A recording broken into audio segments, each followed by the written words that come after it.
নমস্কাৰ প্ৰিয় দৰ্শক মই ৰদালি আপোনালোক সকলোকে স্বাগতম জনাইছো ডিডি অসমৰ এটা বিশেষ গুৰুত্বপূৰ্ণ আৰু ব্যতিক্ৰমী অনুষ্ঠানলৈ প্ৰিয় দৰ্শক অহা 28 অক্টোবৰৰ পৰা 3 নৱেম্বৰলৈ সমগ্ৰ ভাৰতবৰ্ষত পালন কৰা হ'ব তদাৰকী সজাগতা সপ্তাহ অৰ্থাৎ ভিজিলেন্স এৱেৰনেছ উইক এখন দুৰ্নীতিমুক্ত ভাৰতবৰ্ষ গঠন কৰাৰ বাবে ভাৰত চৰকাৰৰ এয়া এক অন্যতম প্ৰচেষ্টা উল্লেখযোগ্য যে এই বছৰৰ বিষয়বস্তু হৈছে সত্যনিষ্ঠাৰ সংস্কৃতিৰ জৰিয়তে সমাজক আৰু দেশক সমৃদ্ধ কৰা গতিকে প্ৰিয় দৰ্শক এই বিষয়ে সজাগতা প্ৰেৰণ কৰাৰ এটা প্ৰয়াস লৈ আমি আপোনালোকৰ কাষ চাপিছো ইয়াৰ বাবে ষ্টুডিঅ'ৰ মজিয়াত দুগৰাকীকৈ বিশিষ্ট অতিথি উপস্থিত আছে মই চিনাকি কৰি দিব বিচাৰিছো ডক্টৰ ৰজি কালিটা বাইদেউ তেখেত হৈছে superintendent of police chief ministers special vigilance cell Assam লগতে আমাৰ মাজত আছে নাৰাসিমহা মূৰ্তিজী deputy general manager vigilance state bank of India তেওঁলোক দুয়োকে মই আমাৰ অনুষ্ঠানলৈ স্বাগতম জনাইছো আৰু তেখেতসকলৰ ব্যস্ততাৰ মাজতো আমাক এইখিনি সময় দিয়াৰ বাবে ধন্যবাদ জ্ঞাপন কৰি পলম নকৰাকৈ আমি আমাৰ অনুষ্ঠানৰ মাজলৈ আহক আগবাঢ়ি যাওঁ পোনপ্ৰথম প্ৰশ্নটো মই বাইদেউলৈ দাঙি ধৰিম যে দুৰ্নীতি নিবাৰণৰ বাবে আমাৰ চৰকাৰে কেনে ধৰণৰ পদক্ষেপ গ্ৰহণ কৰিছে দুৰ্নীতি নিবাৰণৰ কথা ক'বলৈ গ'লে মই আৰু অলপমান পিছুৱাই যাব লাগিব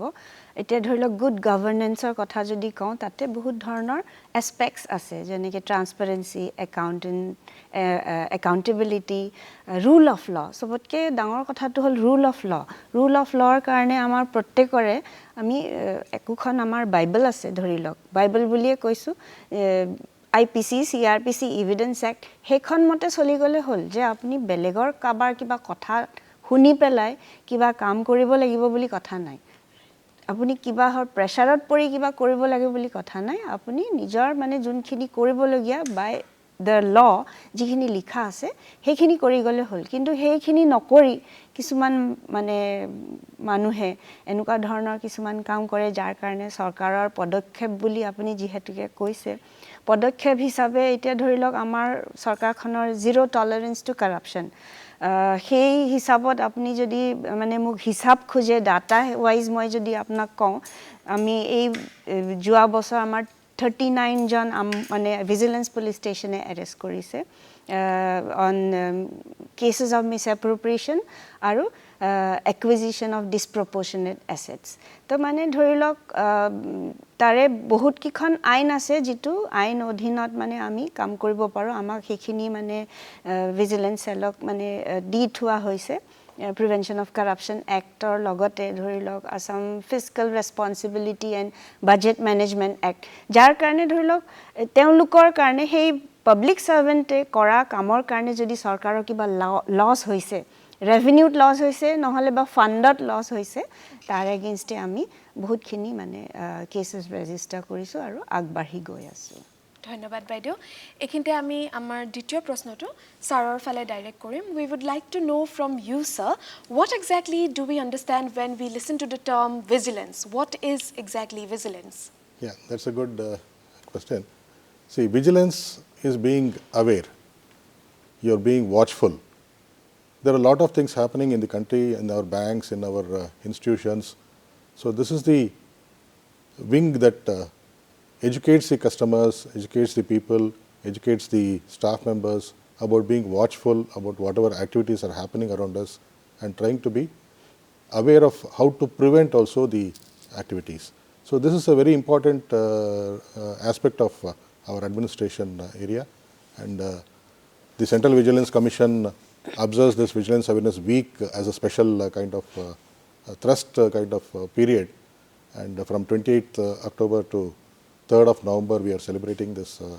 observing this Vigilance Awareness Week. This is coinciding with the birth anniversary of Sardar Vallabhbhai Patel and this particular week is dedicated towards spreading the awareness and also the message of anti-corruption, the ill effects of the corruption and how the people can prevent it and try to do it. And the entire nation is working on this line at this particular point of time, this particular week. So this is a focus area and the nation has to progress. If the nation has to progress, the anti-corruption has to be more stronger. The measures have to be stronger, and the people have to be made more aware of the practices. Right. Thank you so much, sir. Sare amak ekhini bujai kole je vigilance mane hoise hojagota aru dekhon agbari jabor babe hojagota oti proyojoniyo. Etia moi দ্বিতীয় প্ৰশ্নটো আকৌ বাইদেউৰ ওচৰলৈ আহিম anti কৰাপশন act এই act খনৰ বিষয়ে আমি জানো সকলোৱে শুনিছো ইয়াৰ বিষয়ে বিশ্লেষণ এটা বৰ্ণনা আমাৰ দৰ্শকক আপুনি দিয়ক এতিয়া প্ৰিভেনশ্যন অফ কৰাপশ্যন এক্ট 1988 তাৰে পিছত আৰু এমেণ্ডমেণ্টছ হৈছে যদিও বেচিক ৰুলখন বেচিক সেইখিনি একেই আছে এক্টখনত অধীনত এতিয়া পাব্লিক সাৰ্ভেণ্ট বুলি ক'লে পাব্লিক সাৰ্ভেণ্টৰ আমাৰ এটা ৰেমুনাৰেশ্যন থাকে চেলাৰী থাকে বিয়ণ্ড ডেট চেলাৰী যদি কোনোবাই আপোনাক গ্ৰেটিফিকেশ্যন দিছে ধৰি লওক আপোনাক দিয়া নাই কিন্তু পইচা হিচাপে বুলি নহয় কিবা মানে কাইণ্ডছতো দিছে যদিও সেইটো এটা মিছকণ্ডাক্ট হেতু তাৰমানে ধৰি লওক আপুনি যদি কিবা পাৰ্কছ ইনচেন্টিভছ কিবা এক্সট্ৰা বাহিৰৰ পৰা লৈছে স্যালাৰীৰ বাহিৰে হেতু এটা মিছকণ্ডাক্ট এতিয়া হেতু হ'ল সেকশন 2 মতে আছে 7 section 7 of prevention of corruption এক্টত লিখা আছে যে আপুনি যদি ধৰি লওক নিজে নাই কৰা সেই কামটো মানে ধৰি লওক কৰাপশ্যনটো আপুনি নিজে কৰা নাই কিন্তু আপোনাৰ সাবঅৰ্ডিনেট জনক কৈছে যে তুমি এনেকে কৰা হেতু এটা টাইপ অফ কৰাপশ্যন কৰিব নলগিয়া কামটো তুমি কৰিব দিলা তে হেতু এটা কৰাপশ্যন নিজে নাই কৰা বেলেগক কৈছে হেতু এটা কৰাপশ্যন এতিয়া সেইবোৰ ধৰণে যদি আহৰণ কৰে এক্সট্ৰা কিবা পইচা ইনকাম হৈছে সেইখিনি এটা আকৌ পানিশমেন্টত আহিব under section 13 2 subsection 2 prevention of corruption এক্টত নিজে নকৰি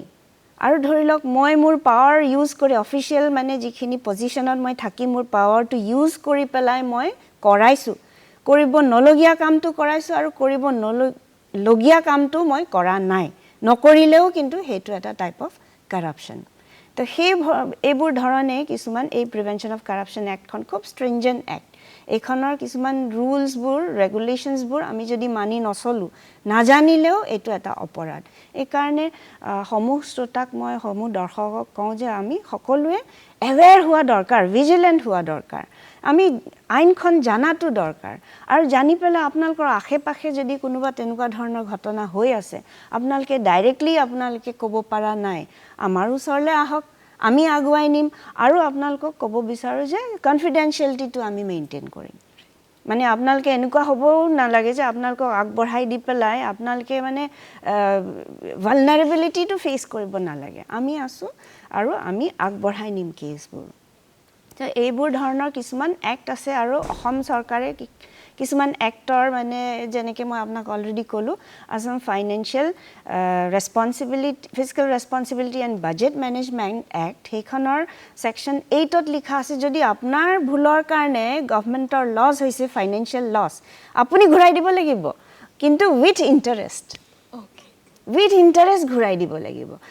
আপুনি ভাবি চাওক তাৰ মানে কিমান সেইখন ড্ৰেকনিয়ান এক্ট যদি আমি সেইবোৰ এক্টৰ বিষয়ে নাজানো বা নুবুজো বা নকৰো তেতিয়া হলে কিন্তু বিপদত পৰিব লাগিব মানে এজ এ পাব্লিক সাৰ্ভেন্ট তাৰে বাহিৰেও আছে ধৰি লওক আসাম পাব্লিক প্ৰকিউৰমেন্টছ এক্ট মানে এতে ধৰি লওক মই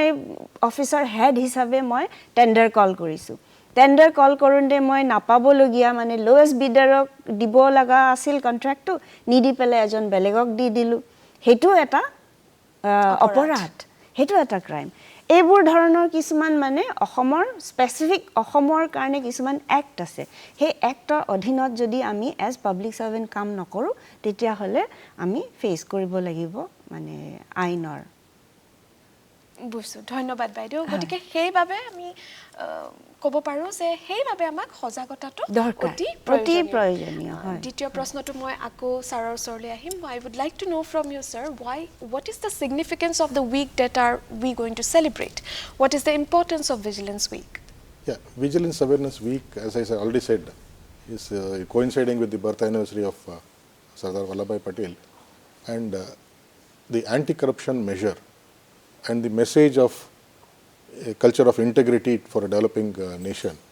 So this is a message which has to be spread across the country and the CVC, that is the Central Vigilance Commission which coordinates this one. This is headed by Mr. P.K. Srivastava. And we also have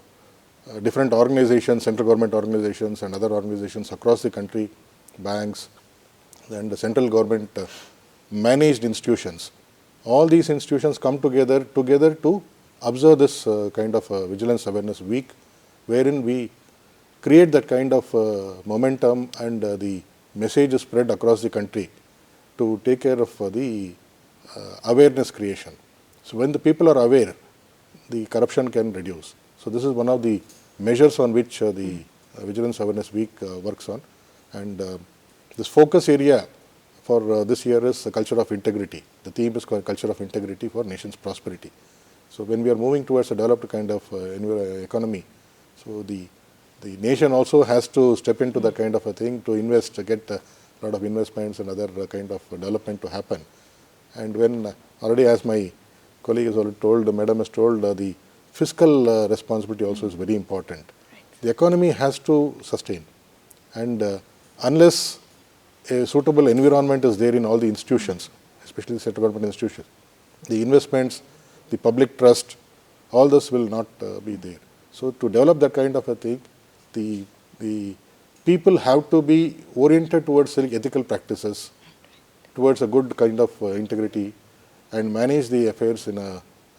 well-conducted manner to gain the trust of the people. So with that kind of an objective, the CBC has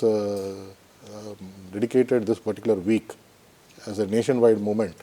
to cultivate this kind of thing. And during this period, all the institutions will be doing a lot of activities. In State Bank of India especially, we are doing a lot of outreach activities. Within the organization, a lot of activities will be there to take care of things. The Vigilance Awareness Week starts with a pledge, integrity pledge. That will be on the 28th of October. So with that, the momentum starts, and the entire week there will be a lot of programs across the country, and there will be a lot of celebration kind of thing happening in the country, which will invariably convey the message to entire country that the people have to be vigilant towards the anti-corruption and the things happening around them. And also there are a lot of measures through which they can bring forth the thing, as madam has already told, they can put forth through the complaints or through the online modes. There are so many other measures through which they can voice their opinion. So these are all channels available to reduce the corruption in the country. So Vigilance Awareness Week is one such program, dedicated program kind of activity to take care of this particular kind of spreading the message. Right. Continuing with you, sir, I mean, Baidur Sorle Akko ahim, but with this, as you said, sir, measures, there are a lot of measures to curb certain problems in today's date. So I would like to know from you, what are the kind of measures taken by SBI, specifically in terms of cybercrime frauds? Yeah. See, of late, as you said, cybercrime, this phishing, and also nowadays the cyber arrest, digital arrest, all these things are happening. The things are happening because of lack of awareness amongst the general public. See, we should not be sharing our credentials, personal credentials, especially our PIN number, OTP, our account details. These are all not to be shared with anybody. Even the banks will not ask for any such kind of data. And the people should be encouraged to have their KYC and other data and their correct mobile numbers updated in the system. Whenever they change their mobile numbers also, they can update it. So banks at the time of account opening, not only State Bank, I can specify that even the other banks also, everybody at the time of account opening, they will be specifying that what are the precautions to be taken by the customers. This is one side. The second side is that frequent messages are being conveyed. Yes. Toll-free messages. Through the toll-free, our numbers are there. Also, we send a lot of broadcast SMSs. We send even the government of India and the TRI, the Reserve Bank of India. We share a lot of information about the people to be taking precautions about not disclosing their personal information. In addition to this one, at all our branches, we have dedicated teams there who can guide the customers in case of need. And they can assist them in such kind of instances where they happen to share some information and their suspicious of somebody having misused their account or any other kind of thing. We have the cyber crime helpline numbers. 1930 is a nationwide number, centralized number. In addition to this, we have State Bank of India, we have our own internal toll-free helpline numbers which are functional, and it is available in Hindi, English and plus another 10 regional languages, which is very useful for people. They can report any such incident so that precautions can be taken immediately. So these are all things which we have developed. In addition to this, we have the branch managers and the branch team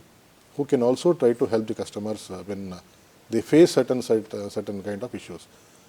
This happens only when we are not aware or when we accidentally click on some link which is unknown to us. Suspicious links and other things should not be clicked upon. OTPs, there will be a lot of phone calls coming saying that your numbers are going to get blocked. So all these kind of messages will come. Normally, all these things will not be done by either the departments or any the bank or anybody. So the people have to create that kind of awareness amongst themselves and try to prevent sharing of their personal credentials. So bank always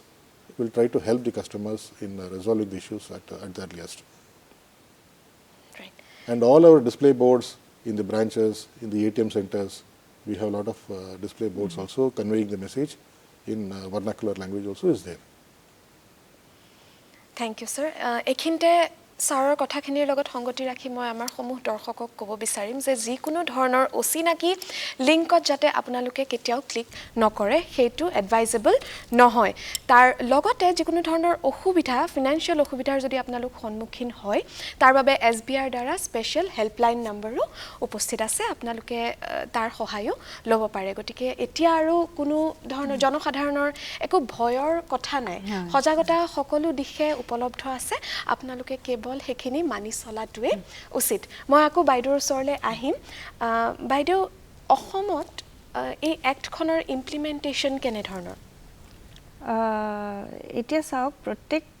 থানাই মানে এইটো act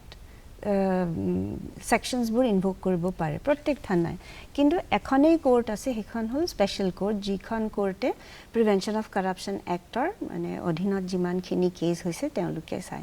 এটা খালি investigation কৰা যোনজন investigating officer হ'ব তেওঁলোক হ'ব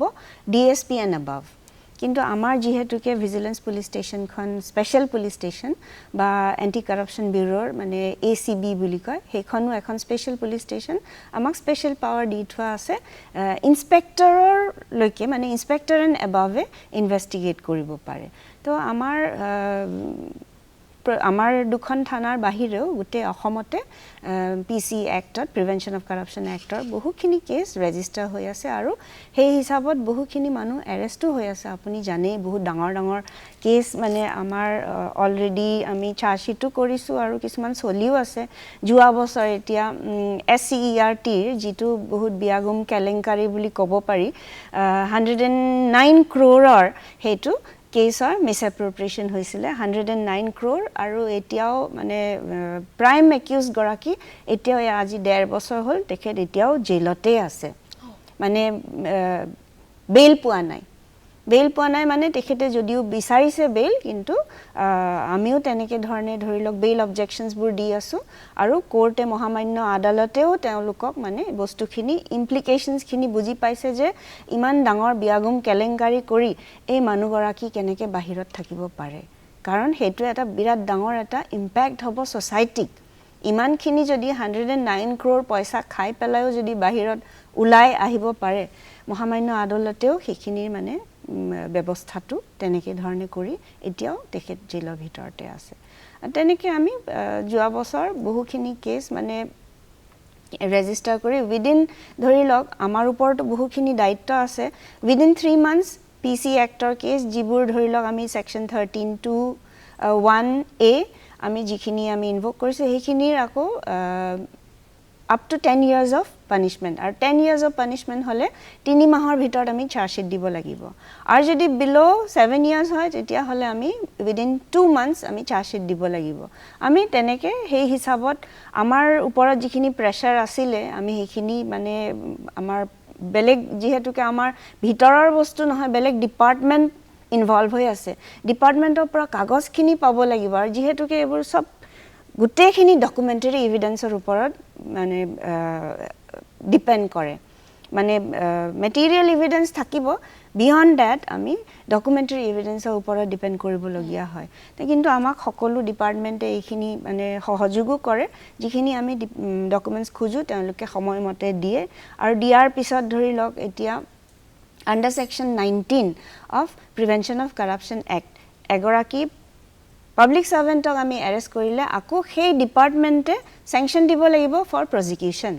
তা আমি সেই স্যাংশনটো তাৰে মাজতে আমি খুজি পেলাই তেওঁলোকৰ পৰা প্ৰজিকিউশন স্যাংশন একৰ্ড কৰা পিছত আমি সেইখনৰ লগত চাৰ্জশিটৰ লগত গাঠি আমি কোৰ্টক জমা দিব